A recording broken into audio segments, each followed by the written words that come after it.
Assalamualaikum warahmatullahi wabarakatuh. Pemirsa dakwah Sulsel.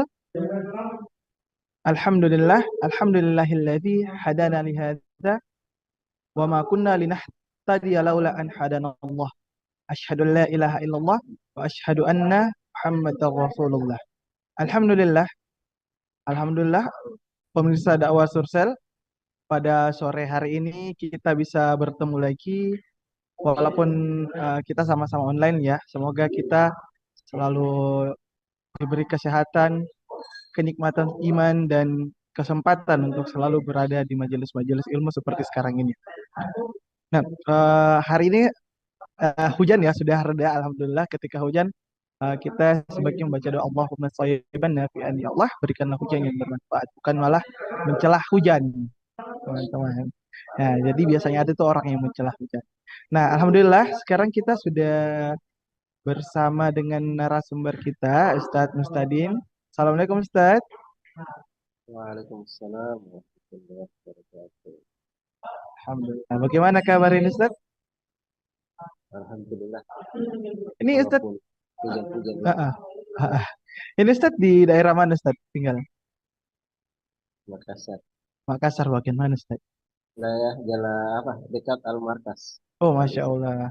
Tuh, tadi lumayan ini ya, lebat hujannya. Iya, Oke, Masya Allah. Alhamdulillah Ustadz. Ini menarik nih. Pembahasan kita di sore hari ini itu tentang aneka pajak memalak rakyat. Nah, ini kenapa saya bilang menarik? Dari segala sisi, dari segala bidang, pemerintah itu, negara itu selalu eh, mengadakan yang nama pajak. Mulai dari yang simpel saja di tempat saya, seperti tempat saya sekarang ini di kafe, itu kafe selalu ada pajaknya. Jadi minuman itu ada pajaknya, orang parkir ternyata ada pajaknya.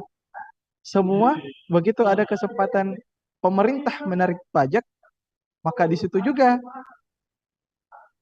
ada pajak yang ditetapkan oleh tempat tersebut.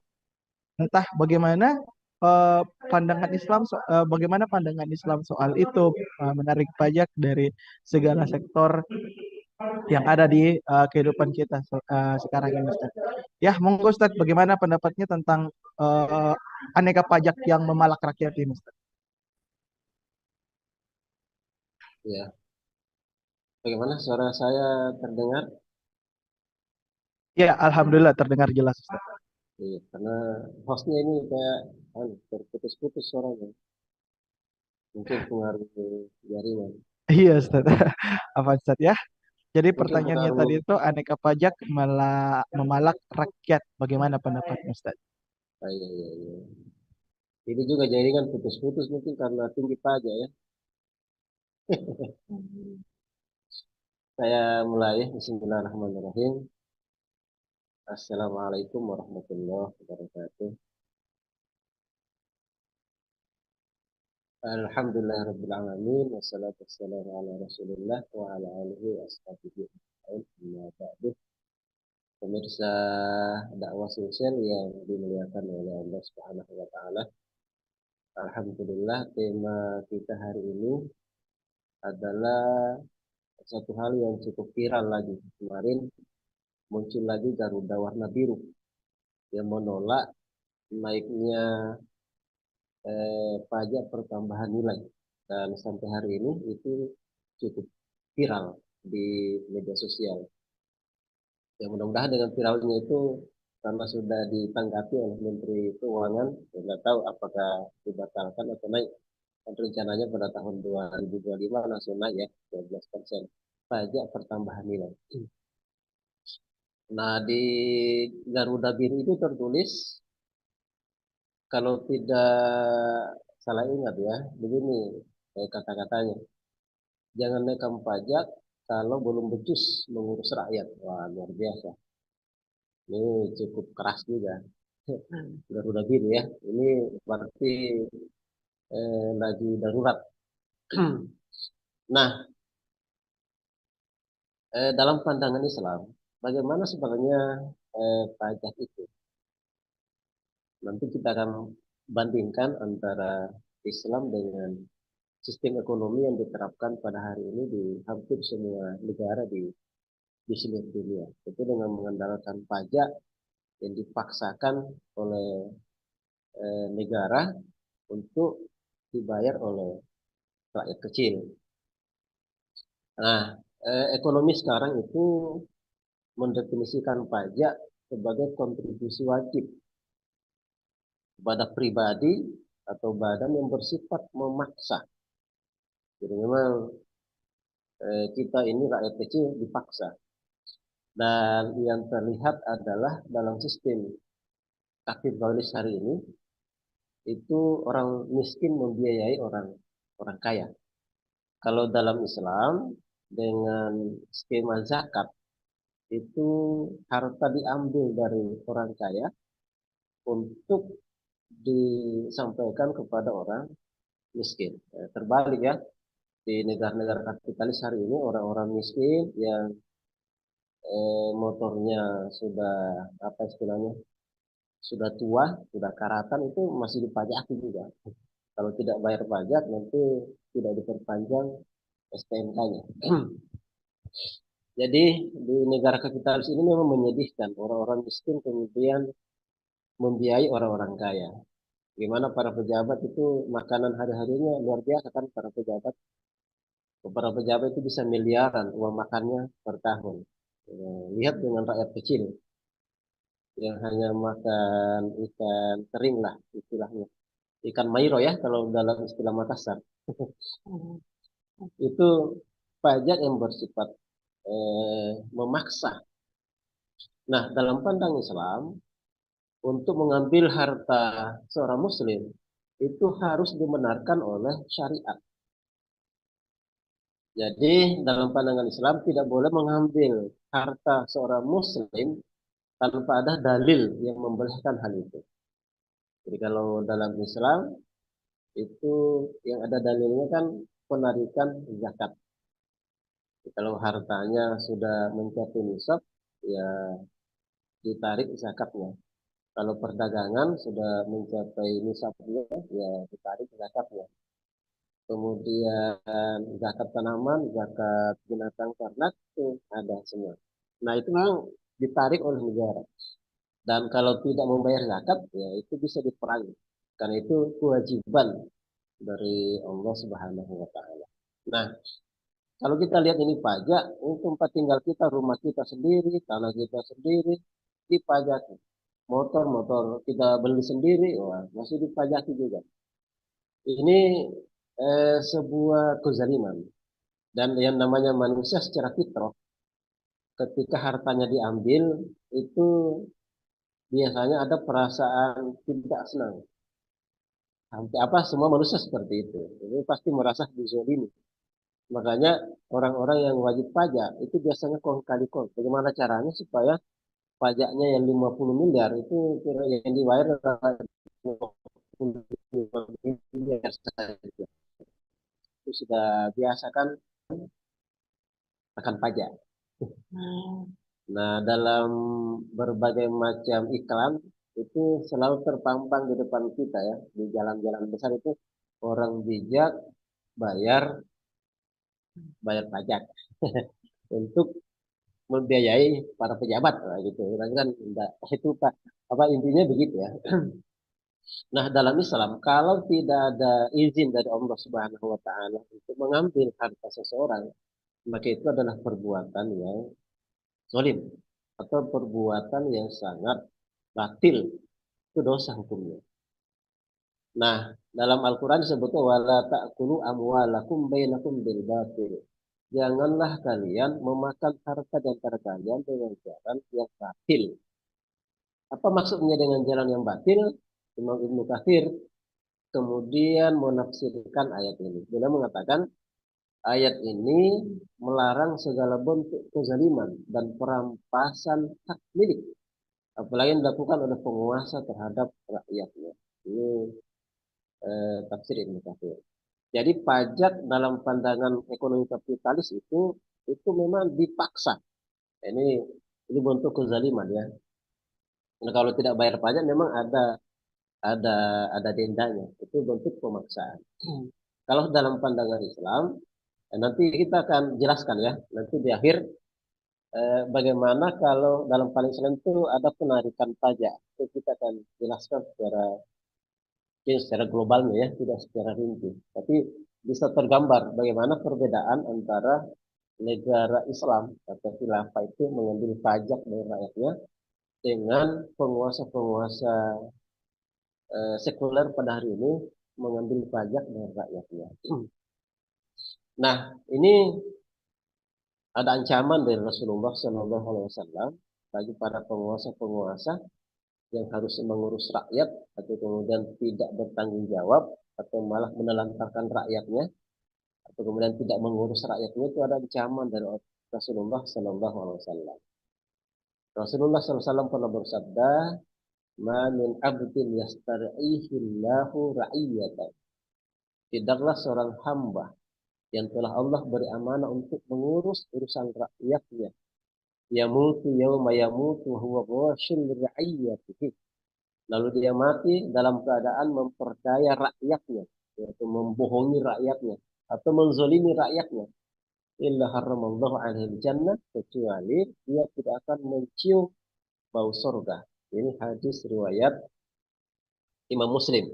Ini hadis yang paling sahih ya kalau berbicara tentang hadis. Ancaman Allah Subhanahu wa taala para penguasa yang kemudian memperdaya rakyatnya sendiri, membohongi rakyatnya sendiri, dan dia mati dan masih dalam keadaan membohongi rakyatnya, maka dia tidak akan mencium bau surga. Nah, ini bagus, ini hadis sering-sering dibaca kalau khutbah Jumat oleh para ustaz-ustaz kita ini. Ini termasuk hadis yang memberi kecaman kepada penguasa-penguasa yang zalim terhadap rakyatnya. Tapi sayang ya, selama saya mendengar-dengar khutbah di masjid ini hadis belum pernah saya dengar dibaca oleh para guru-guru kita di mimbar-mimbar Jumat ya. Saya tidak tahu juga apakah hadis ini belum pernah mereka temui atau seperti apa. Apakah mereka ragu untuk menyampaikan hadis ini atau wallahu a'lam bishawab. Ini hadis yang ketika dibacakan kepada penguasa-penguasa yang masih ada iman di hatinya itu pasti bergetar. Kalau masih ada iman ya, kalau masih bagus imannya.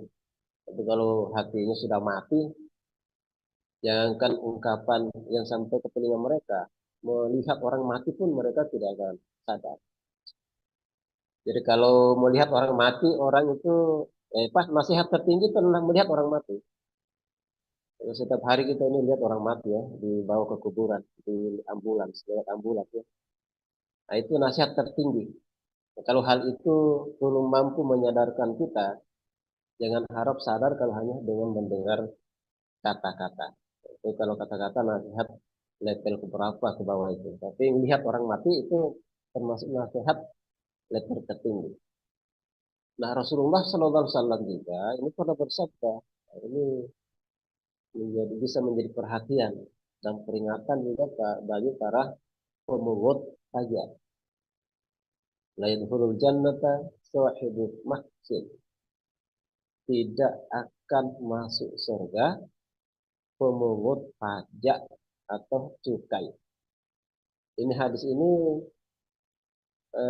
bersifat apa ya? Bersifat umum. Itu artinya tidak boleh mendirikan lembaga pajak. Nah, ini kena semua kan. Penguasa tidak boleh menarik pajak secara zolim kepada rakyatnya. Itu artinya tidak boleh mendirikan lembaga pajak untuk memajaki rakyatnya. Tentu saja tidak boleh menjadi pegawainya. Sehingga hadis inilah yang sering dipakai oleh guru-guru kita ketika ditanya bagaimana hukumnya bekerja di perpajakan. Maka guru-guru kita yang saya tahu, yang saya dengar, sering saya tonton, mereka menjadikan hadis ini sebagai dalil untuk mengistinbat atau untuk menyimpulkan hukum bahwasanya bekerja di perpajakan itu diharamkan. Karena kalau kerja di tempat perpajakan itu artinya bersama-sama dengan penguasa untuk memaksa rakyat, untuk menzolimi rakyat, untuk mengambil harta mereka secara zolim dan tidak halal. Artinya mereka tolong menolong dalam dosa dan permusuhan. Nah, makanya dalam pandangan Islam, seorang penguasa itu adalah ro'in. Ro'in itu pengembala. Ini istilahnya yang disebutkan oleh Rasul Sallallahu Alaihi Wasallam. Ro'in itu pengembala. Yang namanya pengembala itu pasti menyayangi gembalaannya.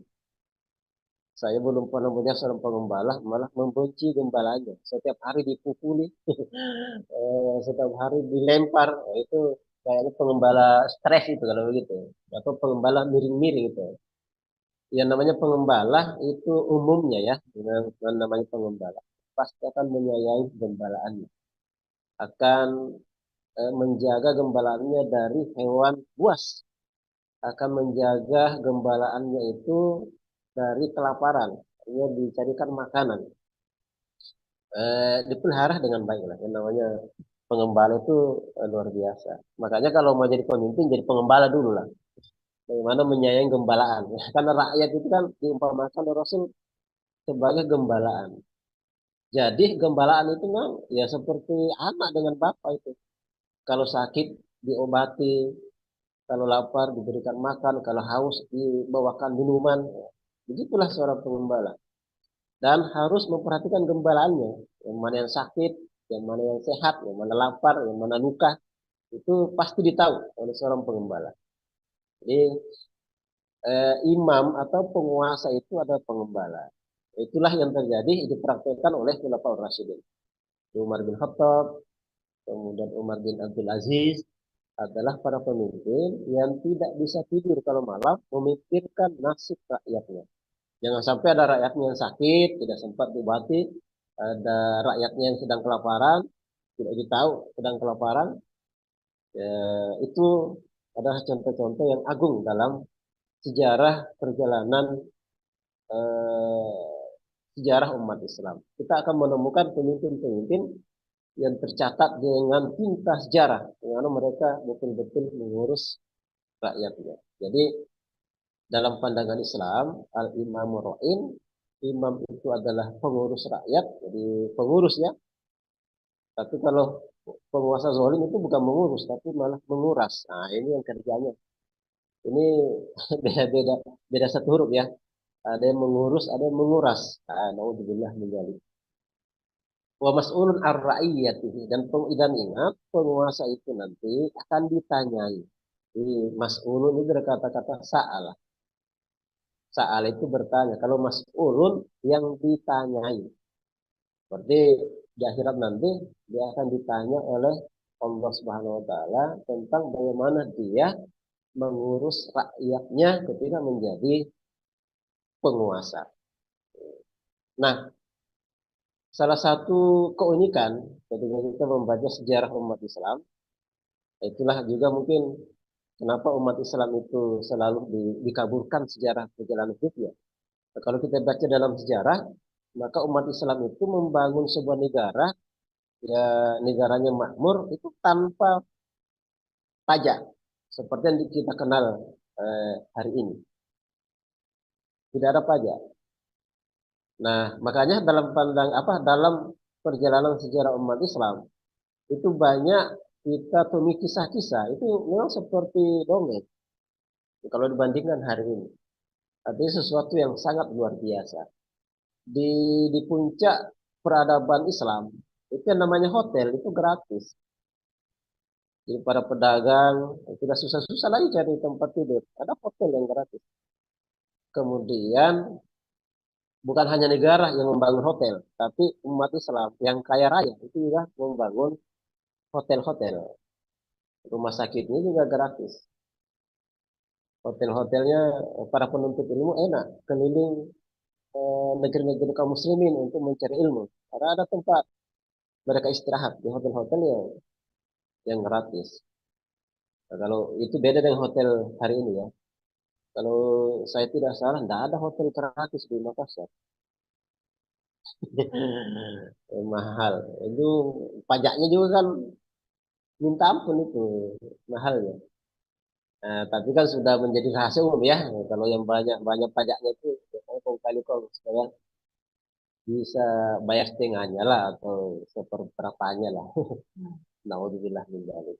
Nah, itulah kenyataan-kenyataan yang kita lihat. Nah, makanya dalam Islam, dalam APBN itu, dalam apa terkait dengan pemasukannya itu tidak ada item penerimaan pajak, tidak ada.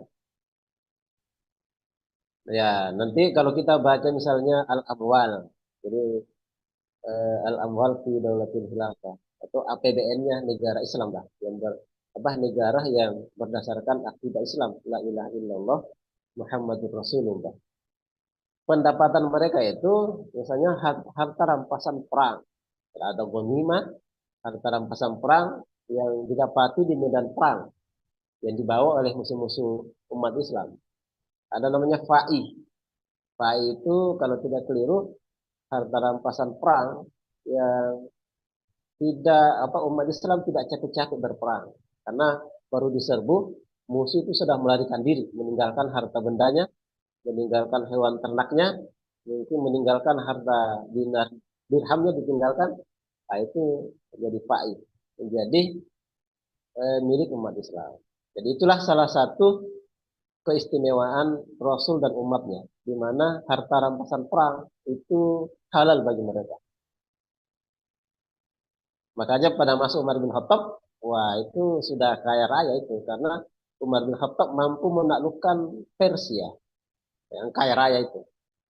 Luar biasa kekayaan mengalir ke Madinah, sampai-sampai para sahabat itu khawatir, jangan sampai dalam hatinya itu sudah ada perasaan bangga dan sombong. Begitu banyaknya harta yang mengalir ke kota Madinah. Kemudian ada tanah haraj. Tanah haraj itu ada pungutannya ya. Tanah haraj itu tanah yang didapatkan oleh umat Islam melalui peperangan. Begitu ditaklukkan, maka tanahnya itu menjadi tanah Horojiyah. Siapa yang mengelola tanah itu, maka nanti ada potongannya, ada apa istilahnya, ya ada pajaknya ya. Kalau istilah pajak, ada yang dikeluarkan dari hasil pertanian dari tanah Horojiyah tersebut.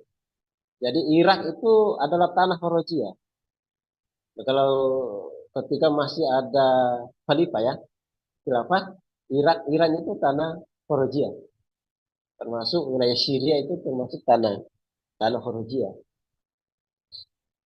Kemudian ada namanya jizyah. Itu dalam surat Taubah hatta kalau tidak ya hatta yu'tul jizyah ya. Kalau tidak salah ingat. Sampai mereka itu membayar jizyah. Jadi ada ajaran jizyah dalam Al-Quran.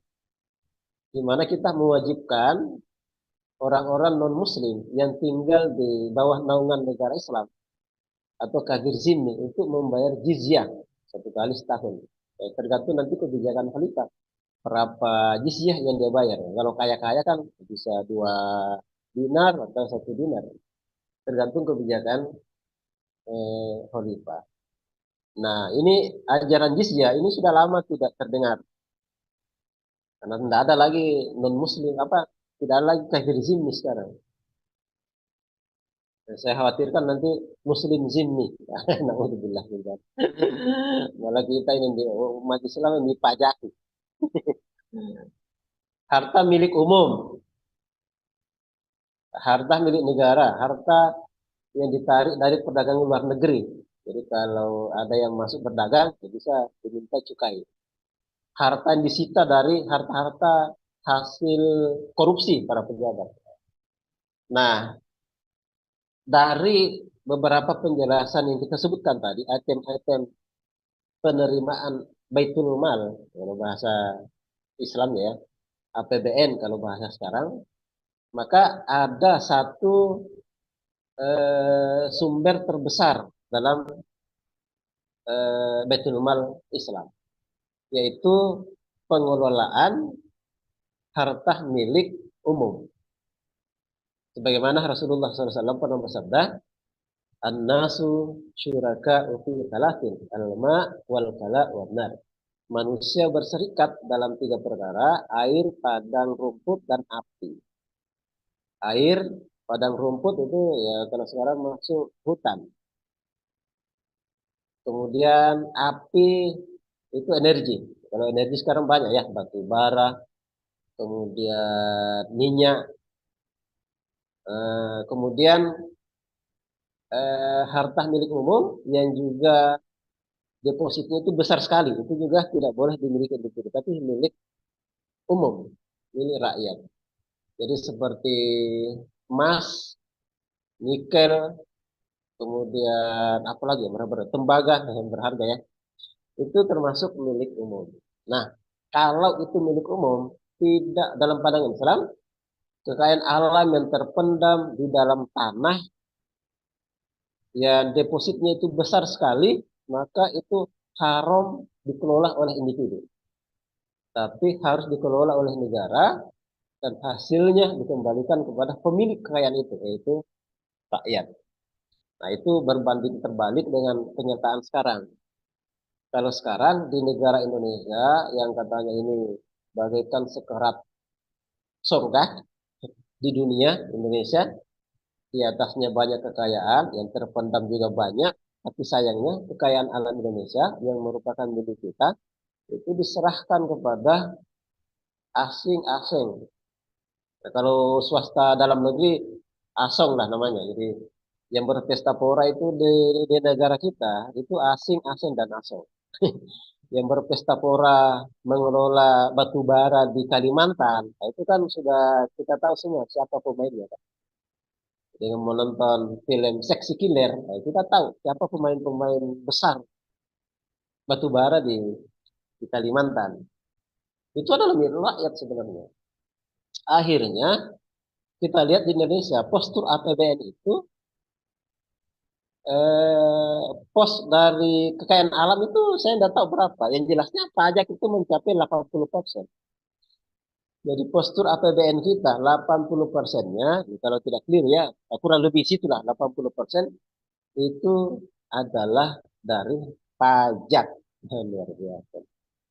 Rakyat dipajaki untuk memenuhi atau mengisi APBN. Dan posturnya, waduh, cukup besar, 80%. Pertanyaan besarnya adalah kemana hasil kekayaan alam Indonesia yang begini besar dari Sabang sampai Merauke? Mana semua? Itu kan bertanya-tanya kita. Makanya para ulama-ulama kita ini harusnya itu sering menyampaikan itu untuk membela eh, pengelolaan tambang di negara kita. Itu harusnya negara kita apa BUMN lah yang mengelola. Jangan diserah haram hukumnya diserahkan pada asing. Makanya kalau orang bertanya kenapa Indonesia miskin-miskin, padahal negaranya kaya raya, ya, jawabannya itu karena kekayaan alam diserahkan kepada orang lain. Ada asing, asing dan asong. Kalau di kalau batu bara di Kalimantan kayaknya banyak asong yang main ya. Pengusaha-pengusaha swasta dalam negeri yang mengelola. Padahal itu milik kita loh. Ingat, itu milik rakyat, berarti haram hukumnya diambil oleh eh, selain rakyat. Jadi ingat, yang sekarang lagi sombong-sombongnya itu memamerkan kekayaannya di mana-mana, itu ingat batu bara yang diambil itu haram hukumnya. Itu adalah harta haram bagi mereka. Nah, ada yang menarik ini. Kalau kita melihat apa kita tadi jelaskan bahwasanya negara kita ini sangat kaya. Nah, ini ada menurut seorang ekonom Muslim itu Muhammad Ishak. Nah, ini perlu kita sampaikan ini. Karena tadi kan penyampaian kita masih bersifat global. Bahwasanya kita kaya dengan kekayaan alam. Ada emas, ada nikel, ada batu bara, dan lain sebagainya. Kita sekarang agak rinci ya. Kita lihat. Beliau mengatakan bahwasanya minyak mentah yang ada di negara kita ini, andai kata dikelola oleh negara, maka kita akan mendapatkan laba sekitar 183 triliun. Nah, itu minyak baru minyak mentah ya. Kemudian gas alam. Ternyata Indonesia punya gas juga. Bukan hanya emas, nikel, tembaga, gas juga banyak. Kalau dikelola oleh negara, maka negara akan mendapatkan keuntungan sekitar 136 triliun. Wah, luar biasa. Nanti kita akan jumlahkan ya, berapa semuanya. Kemudian batu bara yang sering kita sebut-sebut tadi, yang ada di Kalimantan. Itu kalau dikelola oleh negara, BUMN, maka mendapatkan keuntungan sekitar 2.000 triliun, kurang lebih. Wah, hampir mencapai, sudah mau mencapai APBN kita itu, hanya 3.000 triliun. Kemudian emas, kalau dikelola negara, itu bisa memperoleh laba sekitar 29 triliun, bisa lebih. Kemudian tembaga, kalau dikelola negara, itu dapat keuntungan sekitar 159 triliun. Kemudian nikel, kalau dikelola oleh BUMN, negara, itu 189 triliun. Kemudian hutan, yang banyak sekali di negara kita ini. Kalau dikelola oleh negara, maka bisa mendapatkan keuntungan sekurang lebih 1.000 triliun. Setiap tahunnya itu loh. Jadi kalau 5 tahun bisa dapat 55.000 triliun. Luar biasa. Padahal negara kita ini satu tahunnya itu 3.000 triliun saja APBN-nya untuk anggaran belanjanya. Kemudian laut. Nah, ini laut ini sudah dari berbagai macam spesies ikan ini sudah ada semua di Indonesia kayaknya. Dari ikan paus sampai mairo ada semua. Nah, kalau dikelola oleh negara, maka bisa mendapatkan sekitar 1.000, kurang lebih 1.000 triliun. Bisa lebih, karena kaya sekali ini laut. Nah, itu gambaran tentang kekayaan alam kita. Ini belum semuanya ya. Nah, andai kata apa yang kita sebutkan tadi itu kemudian dijumlahkan semua, maka negara kita itu akan mendapatkan keuntungan sekitar 5.510 triliun per tahun. Padahal kebutuhan kita dalam satu tahun hanya 3.000 triliun. Luar biasa. Sayangnya, sayangnya kekayaan alam itu tidak kita nikmati. Buktinya postur pajak dalam APBN besar sekali, sekitar 80, kurang lebih 80% itu dari pajak. Makanya sekarang biar musola itu ada pajaknya juga.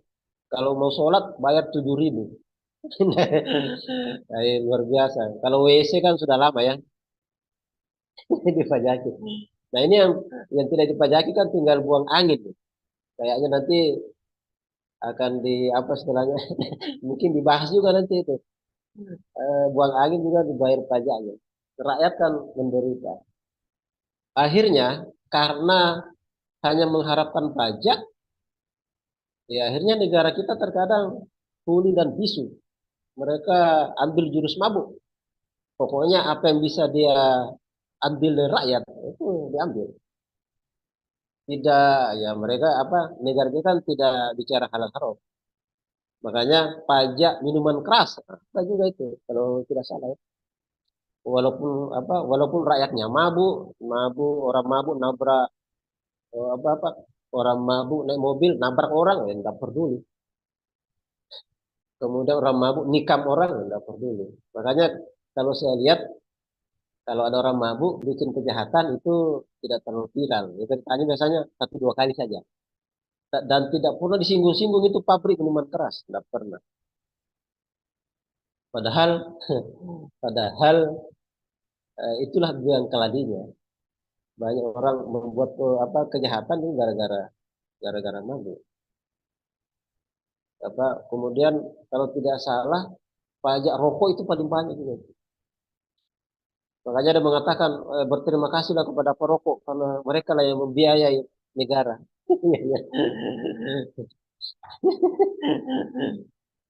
Tidak peduli mereka sakit paru-paru apa yang penting lancar. Pokoknya pajak macam-macam lah biar tempat pelacuran atau dipajaki juga. Alhamdulillah min dzalik.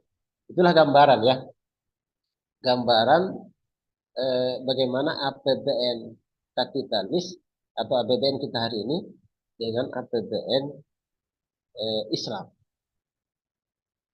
Nah, nanti dalam pandangan Islam,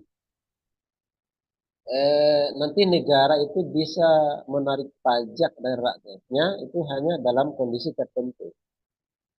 Jadi itu bedanya ya, kalau negara demokrasi, pajak itu dipaksakan dan memang penerimaan tetap. Dalam pandangan Islam, pajak itu eh, hanya waktu tertentu saja, yaitu kita ingin membiayai sesuatu tapi tidak ada uang di Baitul Mal atau APBN, maka khalifah boleh memungut pajak dari rakyatnya. Jadi sebenarnya kewajiban dari Allah Subhanahu wa taala. Misalnya banyak sekali fakir miskin yang harus dibiayai dan APBN kosong, atau khalifah boleh mengambil pajak dari orang-orang kaya. Itu bedanya ya. Kalau dalam pandangan Islam, kalau yang butuh APBN kosong dan ada yang mau dibiayai dalam kondisi mendesak, itu boleh mengambil pajak tapi hanya dari orang-orang kaya yang kebutuhan primernya dan tersiernya itu sudah terpenuhi. Dari situlah ditarik pajak. Kalau sekarang kan walaupun Anda itu sudah mau mati ya pokoknya bayar pajak. Mau kaya mau miskin pokoknya bayar pajak. Atau ketika mau jihad fisabilillah tapi APBN kosong. Nah, bisa diminta rakyat untuk membayar atau ditarik pajak dari mereka yang kaya-kaya untuk membiayai perang atau terjadi musibah bencana alam di mana banyak sekali yang membutuhkan. Nah, dan pada saat itu Baitul Mal lagi sedikit uangnya, maka boleh mengambil. Kalau sudah selesai, ya tidak lagi ditarik pajaknya. Jadi dalam pandangan Islam, pajak itu bersifat insidentil. Kadang-kadang saja kalau memang Baitul Mal kosong. Kalau sekarang tidak, dipaksa memang. Item-itemnya kalau perlu ditambah terus, yang mana bisa dipajaki. Yang jualan di Facebook, kayak ini pajaki juga. Nanti yang jualan di TikTok, nah, pajaki juga tuh. Yang jualan di Instagram, pajaki semua tuh. Pokoknya ada peluang untuk ambil uang dari rakyat, wah pasti mereka bikin aturannya. Bagaimana caranya supaya dapat uang dari rakyat. Gaji juga dipajaki juga. Gaji sudah sedikit, dipajaki lagi. Nah, sebagai penutup, saya mau menyampaikan ada sabda Rasulullah SAW. Allah man zulama mu'ahadan au intaqasahu au kallafahu fawqa taqatihi au ahada minhu syai'an bi ghairi fi nafsin fa ana hajijuhu yaumal qiyamah. Siapa saja menzalimi seseorang yang terikat perjanjian atau mengurangi haknya atau membebani dia di luar kemampuannya atau mengambil sesuatu dari dirinya tanpa kerelaannya, maka aku akan menjadi lawannya pada hari kiamat nanti. Hadis riwayat Abu Daud dan An-Nasai. Jadi kalau orang dipajaki itu sebenarnya itu tidak enak itu hatinya. Contoh, ini kan kalau misalnya kita parkir di pinggir jalan, begitu mau pulang naik motor, tiba-tiba ada yang prit minta minta uang 2.000. Itu kan sebenarnya kita itu tidak rela. Itu sebenarnya secara fitrawi yang namanya manusia itu kalau diambil hartanya secara zolim itu mereka tidak rela.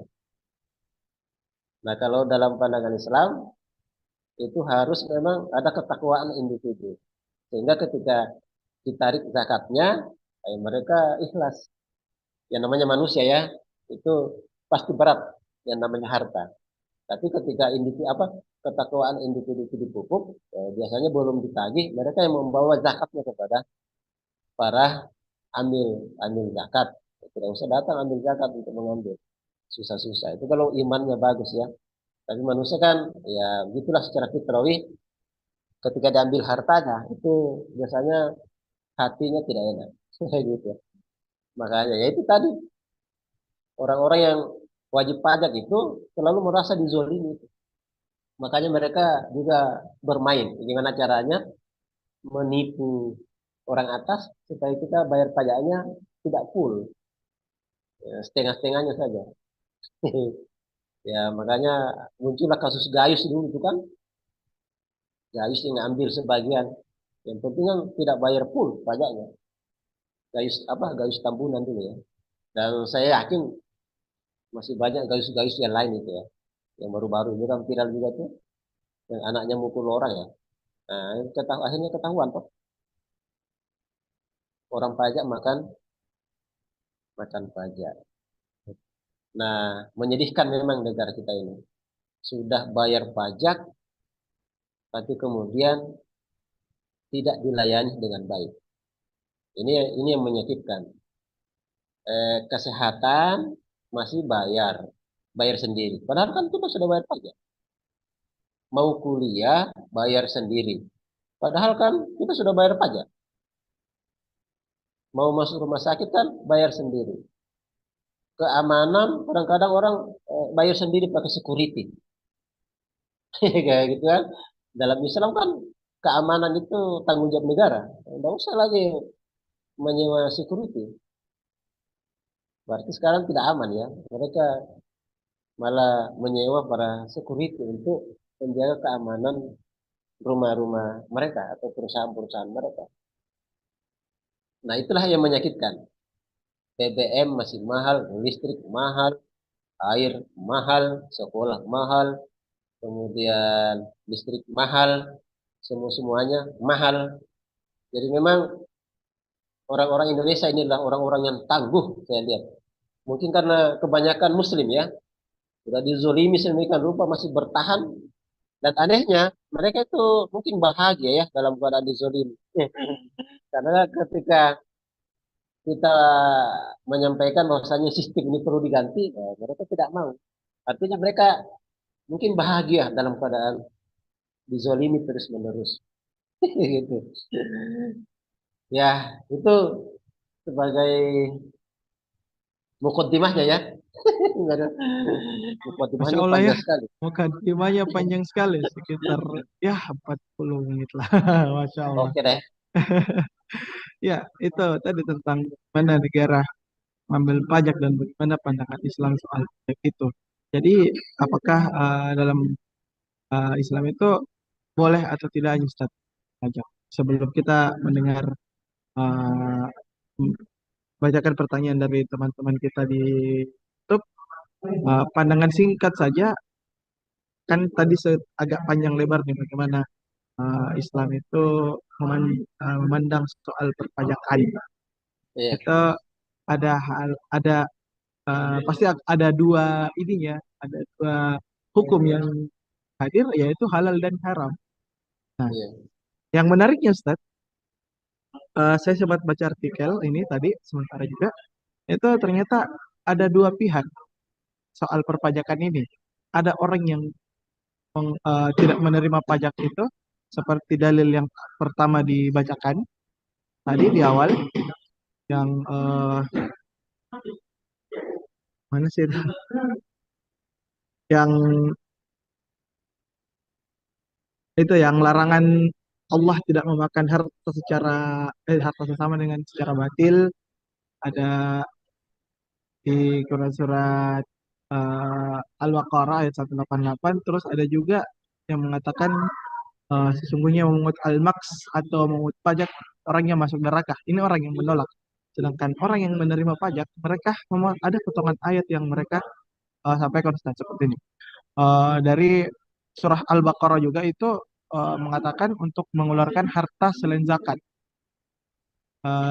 yang artinya memberikan harta yang dicintai. Itu saja ayat yang diambil orang yang menerima kalau pajak itu boleh. Dan Ya, ada juga yang beranggapan dari dalilnya itu surat 6 ayat 141, tunaikanlah haknya di hari memetik hasilnya. Ini artinya mengeluarkan harta tak kala panen. Nah, eh, pertanyaan saya, bagaimana pendapat Ustadz dari eh, kontroversi dari dua ini, kontra dari dua ini, orang yang menerima pajak dan orang yang menolak pajak? iya. Jadi keluarkan harta selain zakat, yaitu artinya mengeluarkan harta selain zakat itu yang jelasnya pengeluaran yang dihalalkan oleh Allah Subhanahu wa taala. Jadi tidak boleh sembarang mengeluarkan ya. Jadi Ya, mengeluarkan harta itu untuk judi online itu tidak boleh. banyak itu, Mengeluarkan, Ustadz.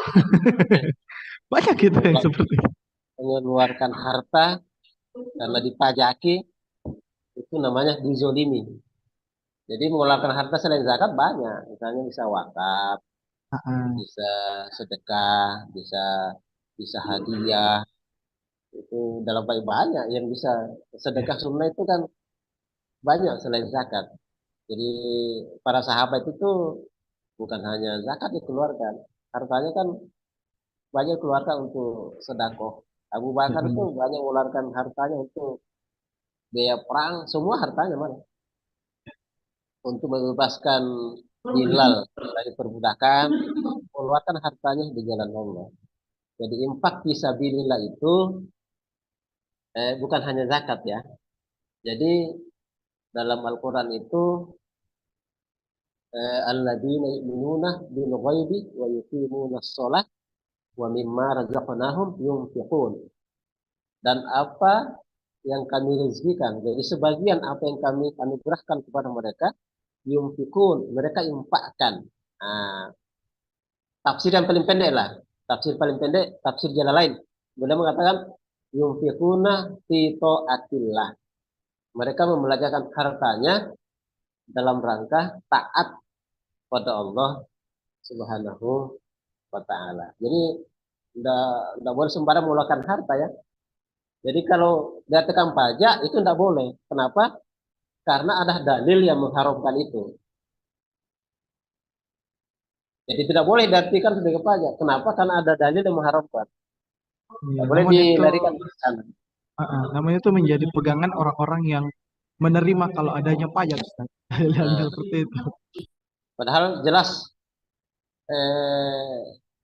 hadis Rasulullah SAW tentang tidak masuk surga pemungut pajak. Jadi layak dukhulul jannata itu menjadi korinah tegas bahwasanya aktivitas itu diharamkan oleh Allah dan Rasulnya. Jadi kalau ada ancaman masuk neraka, jadi kalau tidak lain dulu berarti masuk neraka ya. Ini masih bahasa anu ini bahasa tidak bahasa langsung. Tidak masuk surga artinya masuk neraka orang yang pemungut pajak dan masuk neraka itu menjadi indikasi kuat bukan kuat lagi pasti bahwa aktivitas itu di, diharamkan oleh Allah Subhanahu wa taala. Nah, dalam pandangan syariah kapan penerikan pajak itu dibolehkan.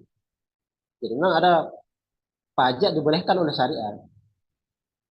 Yang pertama itu dipungut untuk melaksanakan kewajiban syar'i. Jadi memang itu sebenarnya kita dituntut mengeluarkan harta dituntut oleh Allah dan Rasulnya karena ada kewajiban syar'i yang mau dibiayai dan itu untuk kepentingan umum kaum muslimin. Kemudian yang kedua bersifat temporer sementara. Kalau masalahnya sudah selesai pungutannya. Jadi misalnya ada ada wilayah di dalam negara Islam itu membutuhkan rumah sakit. Nggak ada rumah sakit, nggak ada dokter. Wah itu darurat itu. Nah itu butuh pembiayaan. Dan kalau ketika mau membangun rumah sakit tidak ada uang di APBN, maka boleh mengambil pajak dari orang-orang kaya. Nah, kemudian pajak hanya dipungut dari kaum muslimin, tidak boleh dari non-muslim. Nah, karena sekarang kan mau mau muslim mau ateis ya, diambil semua ya. Yang penting hidup di sini ambil. Itu uniknya ya.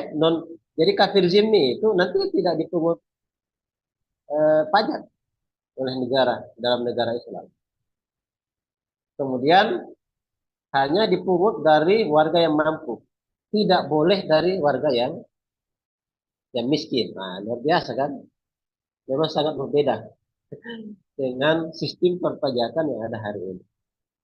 Hari ini ya mau miskin mau kaya, Semua malah wajib yang kaya pajak malah yang kaya-kaya itu banyak tidak bayar pajak, dari pajak, Ustaz. menghindari pajak. Yang dipajaki kita ini kasihan yang miskin-miskin. Pokoknya Benar. sebagai kesimpulan, pajak itu dalam sistem demokrasi adalah rakyat yang membiayai penguasa. Jadi rakyat disuruh bekerja. Kemudian hasil dari kerjanya itu dipunguti, dipotong oleh negara. Untuk apa? Untuk membiayai negara. Dalam pandangan Islam, penguasa negara yang harus bekerja untuk melayani rakyatnya. Memang tak balik nih. Memang terbalik 360 derajat. Dalam sistem demokrasi, rakyat yang membiayai negara. Dalam pandangan Islam, negara yang membiayai Ambil. rakyat. Sehingga pendidikan, kemudian kesehatan itu adalah pelayanan terhadap rakyat. Wajib itu. Nah, beda sekarang ya. Pendidikan, kemudian BBM, listrik, air, kesehatan itu adalah penjualan kepada rakyat. Jadi ini negara perusahaan kayak ini atau apa nih?